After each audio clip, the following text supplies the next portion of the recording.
Sai Ram. Shri Sai Satcharitra, Chapter 10. Sai Baba's mode of life, his sleeping plank, his stay in Shirdi, his teachings, his humility, Nanavali, the easiest path. Remember him, that is Sai Baba, always with love, for he was ever engrossed in doing good to all and always abided in his self. To remember him only is to solve the riddle of life and death. This is the best and easiest of sadhanas, as it involves no expenditure. A little exertion here brings great rewards. So, as long as our senses are sound, we should minute by minute practice this sadhana. All other gods are illusory. Guru is the only God. If we believe in Sadguru's holy feet, he can change our fortune for the better. If we serve him sincerely, we get rid of our worldly afflictions. We need not study any philosophy like the Nyaya and the Mimamsa, as we trust the helmsman in crossing rivers and seas. So we have to trust our Sadguru in getting over the ocean of worldly existence. The Sadguru looks to the intense feeling and devotion of his devotees, endows them with knowledge and eternal bliss. In the last chapter, Baba's mendicancy and devotees' experiences and other subjects are dealt with. Let the readers now read where and how Baba lived, how he slept and how he thought, etc. Baba's wonderful bedstead. Let us first see where and how Baba slept. Mr. Nana Sahib Dengle brought for Sai Baba a wooden plank about 4 arms in length and only a span in breadth for sleeping upon. Instead of keeping the plank on the floor and then sleeping on it, Baba tied it like a swing to the rafters of the masjid with old shreds or rags and commenced to sleep upon it. The rags were so thin and worn out that it was a wonder how they could bear or support the weight of the plank itself, let alone the weight of Baba. But somehow or other, it was Baba's sheer leela that the worn out rags did sustain the plank, along with the weight of Baba on it. On the 4 corners of this plank, Baba lighted panatis, that is earthen lamps, one at each corner, and kept them burning the whole night. It was a sight for the gods to see Baba sitting or sleeping on this plank. It was a wonder to all how Baba got up and down the plank. Out of curiosity, many observers kept watching the process of mounting and dismounting, but none succeeded. As crowds began to swell, so as to detect this wonderful feat, Baba one day broke the plank into pieces and threw it away. Baba had all the 8 Mahasiddhis, that is powers, at his command. He neither practiced nor craved for them. They came to him naturally as a result of his spiritual perfection. Manifestation of Brahma. Though Sai Baba looked like a man 3 cubits and a half in length, still he dwelt in the hearts of all. Inwardly, he was unattached and indifferent, but outwardly he longed for mass welfare. Though inwardly an abode of peace, he looked outwardly restless. Inwardly, he had the state of Brahma. Outwardly, he seemed engrossed in the world. Sometimes he looked on all with affection, and at times he threw stones at them. Sometimes he scolded them, while at times he embraced them and was calm, composed, tolerant, and well balanced. He was always abided and was engrossed in the self and was well disposed towards his bhaktas. He always sat on one asan and never travelled. His satka was a small stick which he always carried in his hand. He was calm and thought-free. He never cared for wealth and fame and lived on alms. Such a life he led. He always uttered, Allah Malik, God is the real owner. Entire and unbroken was his love for the bhaktas. He was the mine or storehouse for self-knowledge and full of divine bliss. Such was the divine form of Sai Baba, boundless, endless and undifferentiated. One principle which envelops the whole universe, that is, from a stone to Brahma, incarnated in Sai Baba. The really meritorious and fortunate people got this treasure grove in their hands, while those people who, not knowing the real worth of Sai Baba, took him to be a mere human being, were indeed unfortunate. His stay in Shirdi and probable birth date. None knew or knows the parents and the exact date of birth of Sai Baba, but it can be approximately determined by his stay in Shirdi.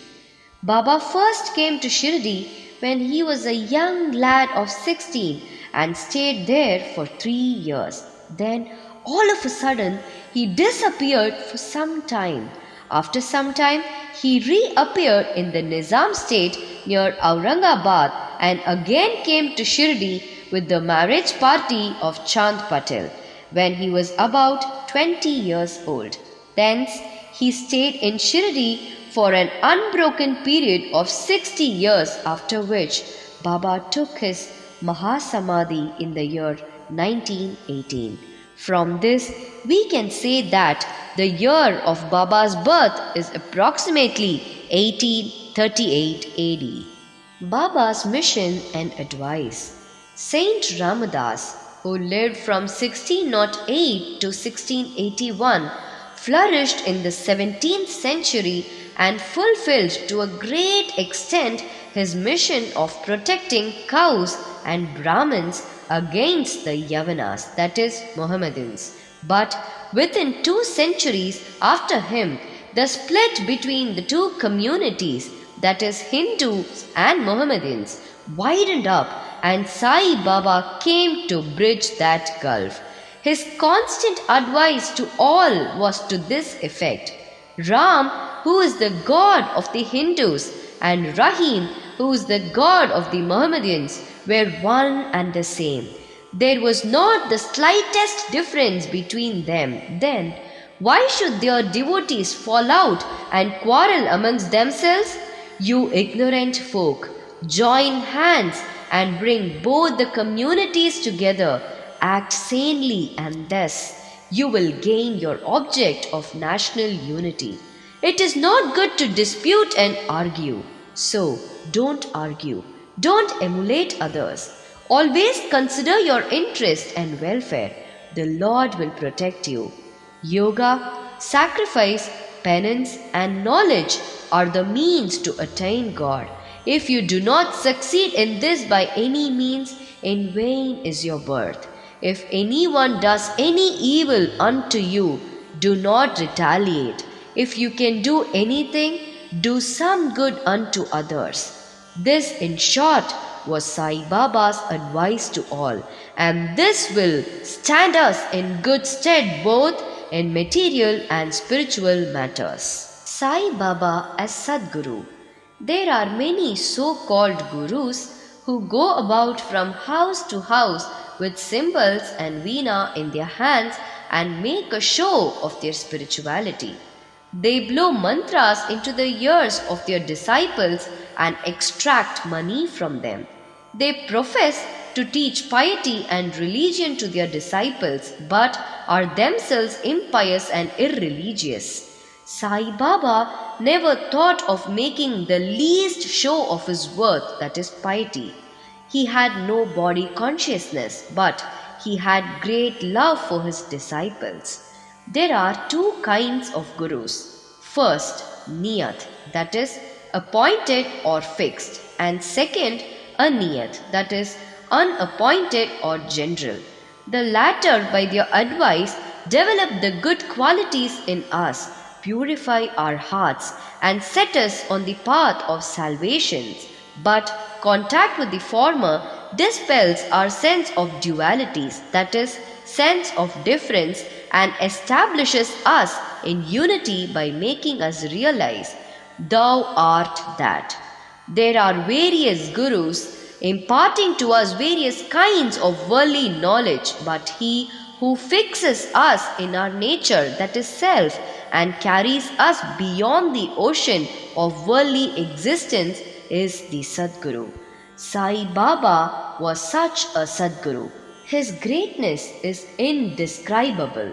If anybody went to take his darshan, he, without being asked, would give every detail of his past, present, and future. He saw divinity in all beings. Friends and foes were alike to him. Disinterested and balanced, he obliged the evildoers as well as the pious. He was the same in prosperity and adversity. No doubt a word touched him. Though he acted through the body, he was not in the least attached to his body or house. Though he looked embodied, he was really unembodied, that is, free from gross existence. Blessed are the people of Shirdi who worshipped Sai as their God. While eating, drinking, working in their backyards and fields, and doing various household works, they always remembered Sai and sang his glory. They knew no other God except Sai. What to speak of the sweetness of the love of the women of Shirdi? They were quite ignorant, but their pure love inspired them to compose poems or songs in their simple, rustic language. Letters of learning they had none. Still, one can discern real poetry in their simple songs. It is not intelligence, but love that inspires real poetry as such. Real poetry is the manifestation of true love, and this can be seen and appreciated by intelligent listeners. Collection of these folk songs is desirable, and by Baba's wish, some fortunate devotee may undertake the task of compiling and publishing these folk songs either in the Sai Leela magazine or separately in a book. Baba's humility. Lord or Bhagwan is said to have 6 qualities, that is, fame, wealth, non-attachment, knowledge, grandeur, and liberality. Baba had all these in him. He incarnated in flesh for the sake of Bhaktas. Wonderful was his grace and kindness, for he drew the devotees to him, or how else could one have known him? For the sake of his Bhaktas, Baba spoke such words the goddess of speech could not utter. Here is a specimen. Baba spoke very humbly as follows: Slave of slaves, I am your debtor. I am satisfied at your darshan. It is a great favor that I saw your feet. I am an insect in your excreta. I consider myself blessed thereby. What humility is this? Though outwardly Baba seemed to enjoy sense objects, he had not the least flavor in them, nor even the consciousness of enjoying them. Though he ate, he had no taste, and though he saw, he never felt any interest in what he saw. Regarding passion, he was as perfect a celibate as Hanuman. He was not attached to anything. He was pure consciousness, the resting place of desire, anger, envy, and other feelings. In short, he was disinterested, free, and perfect. A striking instance may now be cited in illustration of this statement. Nanavali. There was in Shirdi a very quaint and queer fellow by name Nanavali. He looked to Baba's work and affairs. He once approached Baba, who was seated on his gadi, that is seat, and asked him to get up as he wanted to occupy the same. Baba at once got up and left the seat which he had occupied. After sitting there a while, Nanavali got up and asked Baba to resume his seat. Then Baba sat down and Nanavali fell at his feet. Baba did not show the slightest displeasure in being dictated to or outstepped. This Nanavali loved Baba so much that he breathed his last on the 13th day of Baba's Mahasamadhi. The easiest path, hearing the stories of the saints and being in their company. Though Sai Baba acted outwardly like an ordinary man, his action showed extraordinary wisdom and skill. Whatever he did was done for the good of his devotees.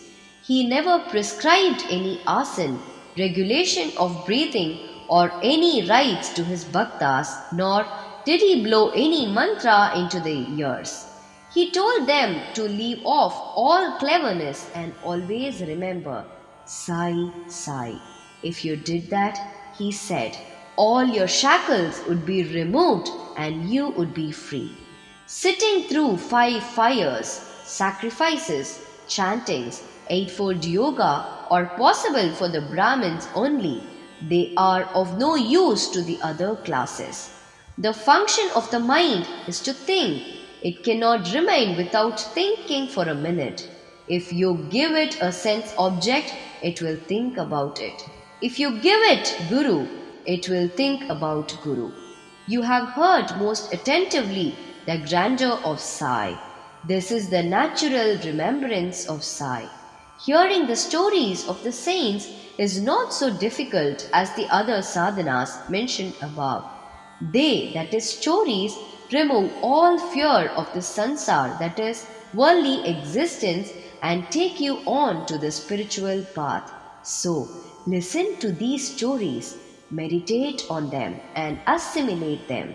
You may attend to your worldly duties, but give your mind to Sai and his stories, and then he is sure to bless you.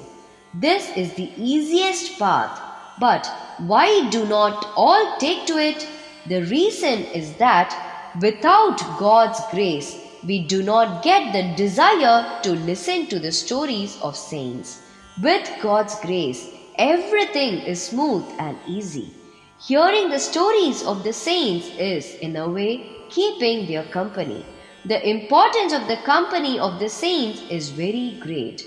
It removes our body consciousness and egoism, destroys completely the chain of our birth and death, cuts asunder all the knots of the mind, and takes us to God, who is pure consciousness. It certainly increases our non-attachment to sense objects and makes us quite indifferent to pleasures and pains, and leads us onward on the spiritual path.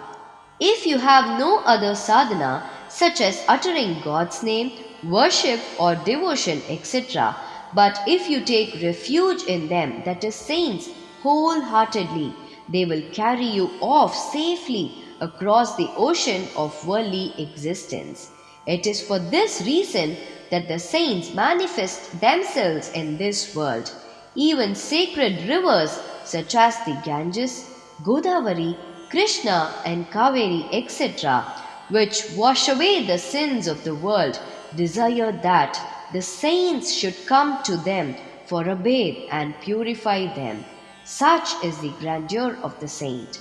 It is on account of the store of merit in past births that we have attained the feet of Sai Baba. We conclude this chapter with meditation on Sai's form. He, the graceful and handsome Sai, standing on the edge of the masjid and distributing udhi to each and every bhakta with a view to his welfare. He who thinks of the world as an illusion and who is ever engrossed in supreme bliss. Before him, we humbly prostrate ourselves. Bow to Shri Sai. Peace be to all. Om Sai Ram.